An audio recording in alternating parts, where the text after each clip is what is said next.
All right, let's make our picks. Let's get out of here, okay? It's been a great feel-good Friday. It has. Hell yeah.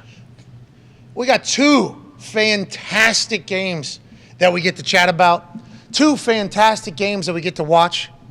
And by Monday, there will only be one meaningful NFL game left. Yeah. But the most meaningful.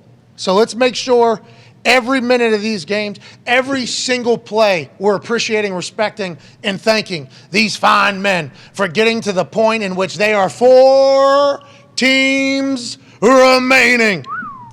AJ, last week you won 4-0. The overall season record, I've won 8 weeks, lost 7 weeks. We've tied 5 weeks. This is exactly how we drew it up. Yep. The NFL has obviously been rigged all season. So has this show. Every pick that we have made has been on purpose to get to this point. 1 week could swing this into a tie going into the Super Bowl, which would be fantastic. AJ, 49ers getting 2.5 points on the road in Philadelphia. Who wins and how's it go, Mr. Hawk? So you want me to go first? And then you can pivot off of me if you need to? Yes, sir. That's Do you want me fine. to go Fine first? with You're hot right now. No, I don't mind. I'll go first. Yeah. So, I mean, Kirk I started to listen to Kirk a little bit here and got me worried for a bit.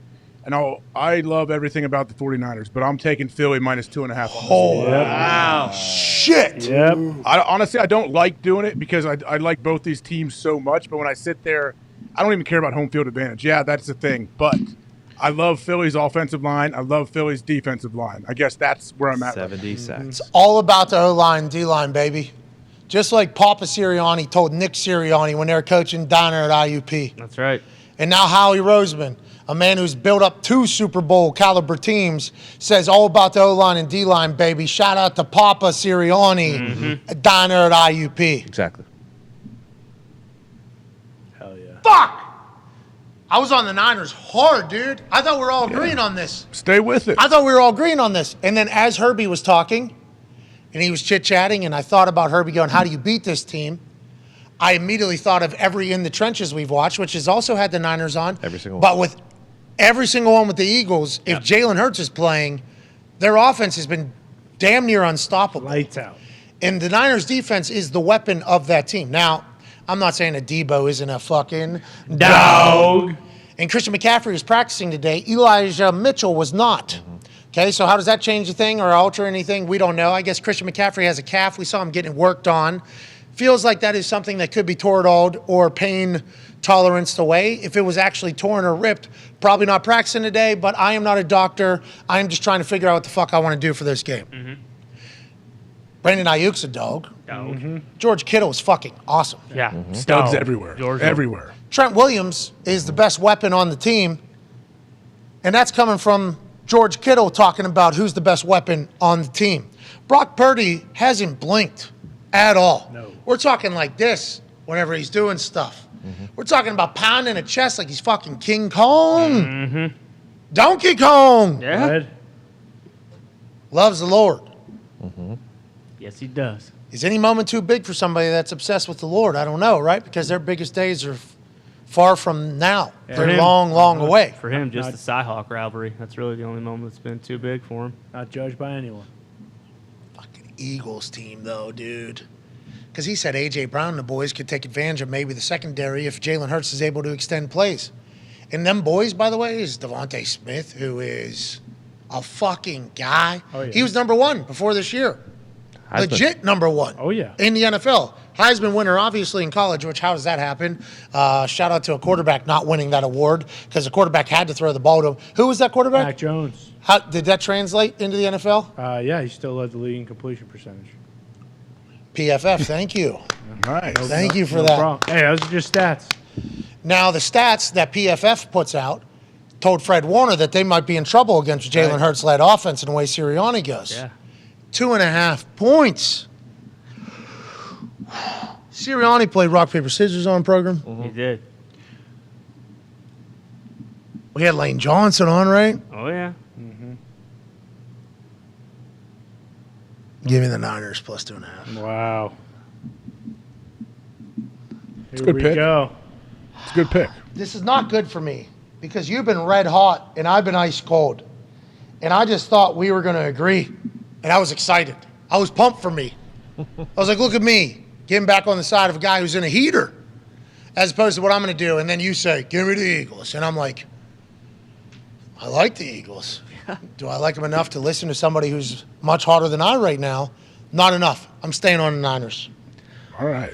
Rookie quarterback. Yeah, I mean, both these games are so damn close. Yeah. It's going to be impossible to pick them either way. Bro, a rookie quarterback. Brock Purdy, Mr. Irrelevant, right? Yep. Mm-hmm. You're never irrelevant when you're walking with Jesus, though. Amen. Very true.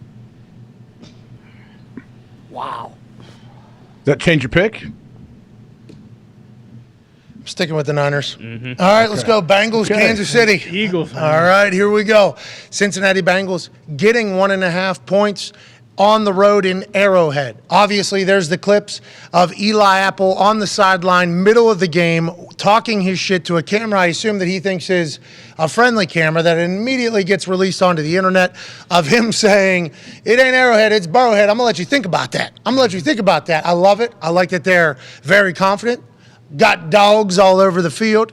Joey Burrow, seemingly the coolest dude on earth. Now, I did see a video of Justin Fields doing a similar warm-up throw, and that game was that throw was in front of 15 people or something, and I think that was for the number 1 pick of the draft next year, in that moment. Okay. Sure. I don't know if it was for the fucking divisional round in Buffalo. Yeah, with a bunch of snow. What just matters, Interesting. with 40 million people watching and everything like that. But I do like the moxie from Justin Fields. Yeah. Mhm. I do appreciate it. If he stays like that through all the biggest moments, I think the Bears are on the right course of success. But I think what we all loved about that video is Joey Burrow had no idea that it was the divisional round. This goes all the way back to me seeing Joey Burrow at LSU taking on Georgia at the SEC championship game. I was doing game day for the last 5 episodes of game day that year. This was before COVID. I was on the road and they did the game day live from the SEC championship in Atlanta, Georgia. We got into the stadium before anybody else. It was just opening. We saw early warm-up. Okay, so players still wearing their sweatsuits, just walking on the field for the first time.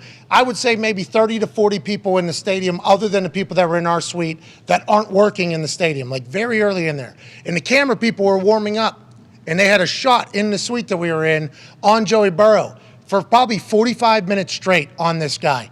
And he had no idea that he was in the SEC championship. He had no clue. I saw every demeanor, every interaction he had, dap up, dancing, singing, chill, calm, no big deal at all. And I'm like, this dude is the coolest guy on earth. They would obviously go on to beat the fuck out of Georgia in the SEC championship, and then go to the national championship and win. And then now he is the Joey Burrow that the NFL world is getting to see, the face of Cincinnati, the face of the league coming up.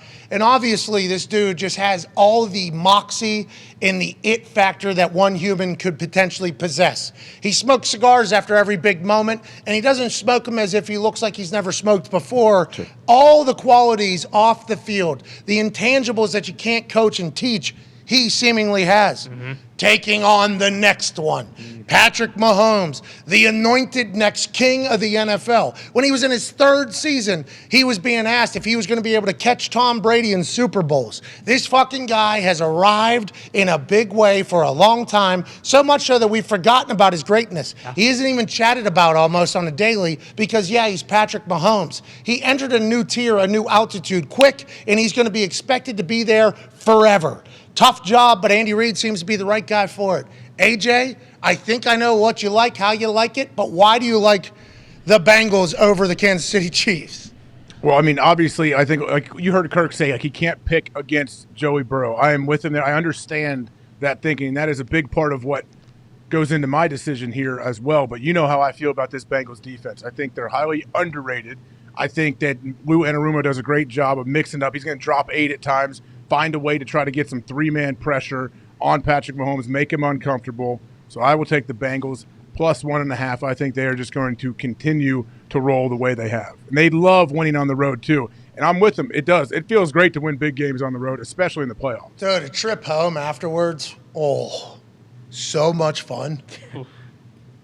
Walking off the field. Great vibe. That's it right there. That's the moment. There's With the trophy. Like 10 minutes after from when the final final whistle blows for like the next 15 minutes. Like that's the best thing about winning an away game, I think.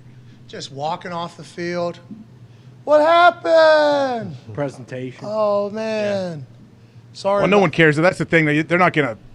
There's no reason to celebrate the AFC or NFC championship. You're going to the. but it's you're going to the Super named Bowl. after the Hunt family who own the Chiefs. I In mean, their Yeah. stadium. I get that, Do but it it's like again? you got to be like, Yeah. thank you. All right, thank you. We obviously have plenty of business to go. This is not our final destination. No, agreed, but that'd be a reasonable thought, AJ. We don't live in a reasonable world.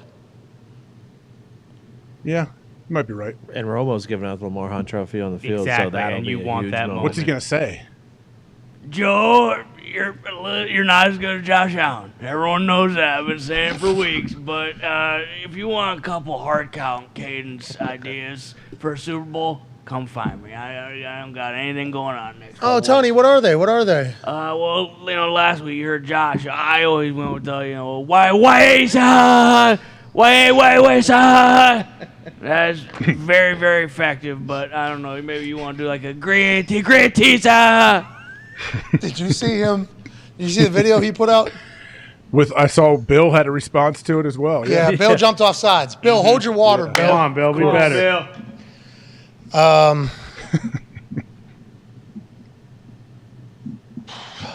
Me too.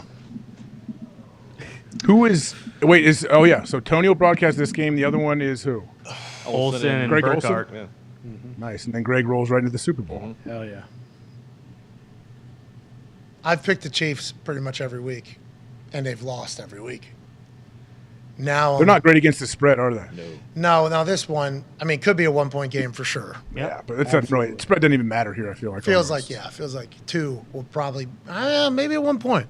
Yeah, Yeah, maybe it is 1 point game. Who knows? So maybe we'll be able to win both ways here. Because I would like to see a dynasty maybe be built.